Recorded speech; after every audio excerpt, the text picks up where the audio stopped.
Hello students, आज मैं आपको चैप्टर 9 आनुवांशिकता एवं जैव विकास के बारे में पढ़ाने जा रही हूँ। आनुवांशिकता क्या है? तो ये समझने से पहले मैं आपको कुछ बातें जो आप अक्सर सुना करते हैं उसके बारे में बताना चाहूँगी। आपने सुना होगा कि कई लोग आपको कहते हैं कि आप अपनी मम्मी जैसी दिखती हैं या आप अपने पिताजी जैसे दिखते हैं। तो ये जो चीज़ें हैं, ये जो गुण आपके माता और पिता के जो आप में आए, इसे ही हम कहते हैं आनुवांशिकता। यानी कि माता पिता एवं अन्य पूर्वजों के गुण का संतानों में अवतरित होना आनुवांशिकता कहलाता है। तो बच्चों, ये जो चीज़ें हैं समझने में आपको थोड़ा सा एक क्वेश्चन अराइज होगा। क्या क्वेश्चन होगा कि अगर माता और पिता के लक्षण मेरे अंदर आए तो वो कैसे आए? तो इस क्वेश्चन का आंसर ये होता है कि हमारी जो कोशिकाएं हैं उसमें 23 जोड़े क्रोमोसोम होते हैं। हम यहाँ जोड़े शब्द का इस्तेमाल कर रहे हैं, यानी कि 23 क्रोमोसोम माता से और 23 क्रोमोसोम पिता से आपको ये प्राप्त होते हैं, जिनके अंदर उनकी गुणों का संचारण होता है। ये गुण आपके अंदर आते हैं और आने के बाद एक और क्वेश्चन आपके मन में आएगा, तो फिर ये गुण हमारे मिक्स क्यों नहीं हो जाते? मैं अपने माता या एक पिता के जैसा ही क्यों दिखता हूँ? मैं दोनों के जैसा मिक्स होकर क्यों नहीं दिखता हूँ? इस क्वेश्चन का आंसर भी मैं आपको बताऊंगी। फिलहाल मैं आपको ये समझा रही हूँ जो कि अनुवांशिकता जो है, यही गुणों का स्थानांतरण है जो आपकी एक पीढ़ी से दूसरी पीढ़ी में जाता है। कई बार लोगों के मुंह से आपने सुना होगा कि आपकी आंखें आपकी मम्मी जैसी हैं, आपके जो हेयर है वो आपके पापा के जैसे हैं, आपकी जो हाइट है वो आपके पापा के जैसे है। तो ये जो चीज़ें हैं वो आपके अंदर आपके माता पिता से स्थानांतरित होकर आई हैं, जो आपकी आगे की पीढ़ी में आपसे होते हुए जाएंगी।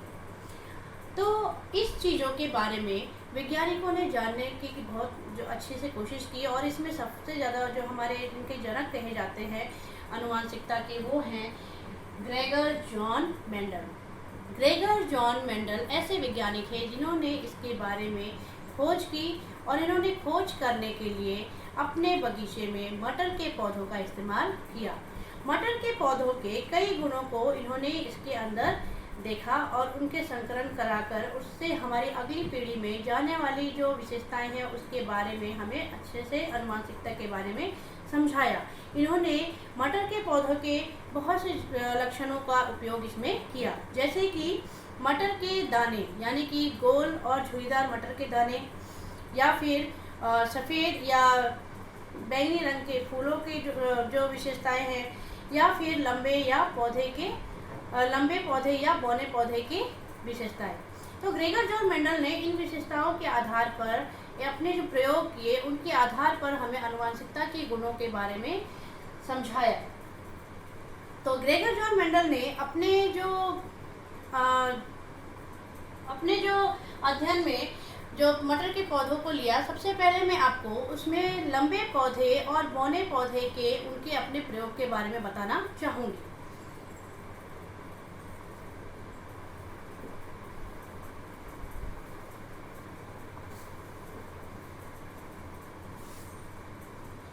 ग्रेगर जॉन मेंडल ने लंबे पौधे को लिया, जिसको हम दिखाएंगे कैपिटल टी से, और एक बौने पौधे को लिया जिसको हम दिखाएंगे स्मॉल टी से।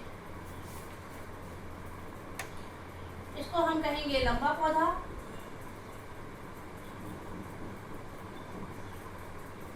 ये हुआ हमारा बौना पौधा।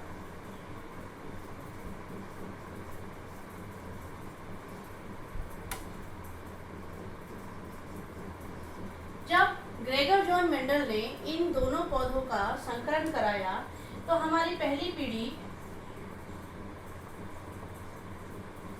ये जो है, ये आपको दर्शा रहा है कि 2 जोड़े क्रोमोसोम जो होते हैं, ये हमारे जो 2 जोड़े क्रोमोसोम है वो एक साथ एक पीढ़ी से दूसरी पीढ़ी में नहीं जाते, बल्कि ये अकेले अकेले आगे की पीढ़ी में स्थानांतरित होते हैं, जिसको हम इस तरीके से आपको दिखाएंगे।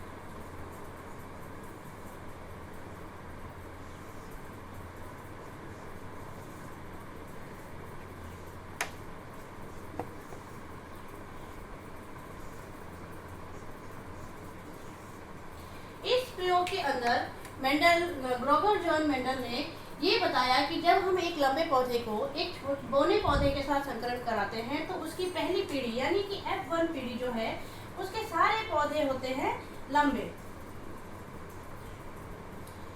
तो अब ये आपके मन में क्वेश्चन आएगा, फिर बौने पौधे का क्या हुआ? लंबे पौधे और छोटे बौने के संकरण कराने पर अगर हमारी पहली पीढ़ी सभी लंबे आते हैं तो हमारे बौने लक्षण का क्या हुआ? तो जब ग्रेगर जॉन मेंडल ने इस पीढ़ी को दोबारा से संकरण कराया तो इस क्वेश्चन का हमें आंसर मिल गया।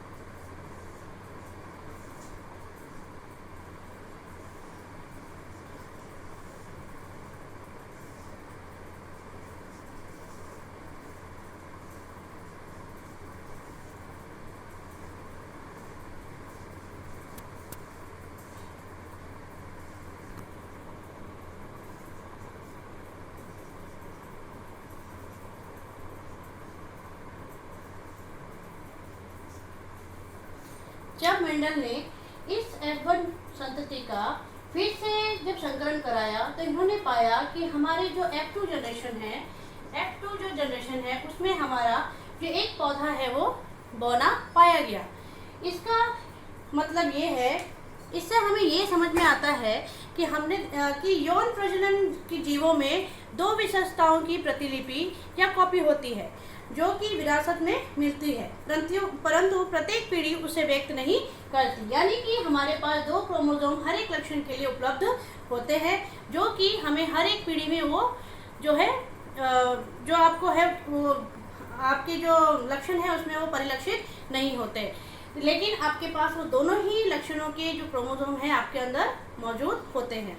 तो मेंडल द्वारा इस प्रयोग से हमने पाया कि हमारी एक पीढ़ी से दूसरी पीढ़ी में जो लक्षण है हमारे माता और पिता दोनों के ही आते हैं, लेकिन एक ही लक्षण परिलक्षित होता है और एक जो है वो लक्षण परिलक्षित नहीं होता।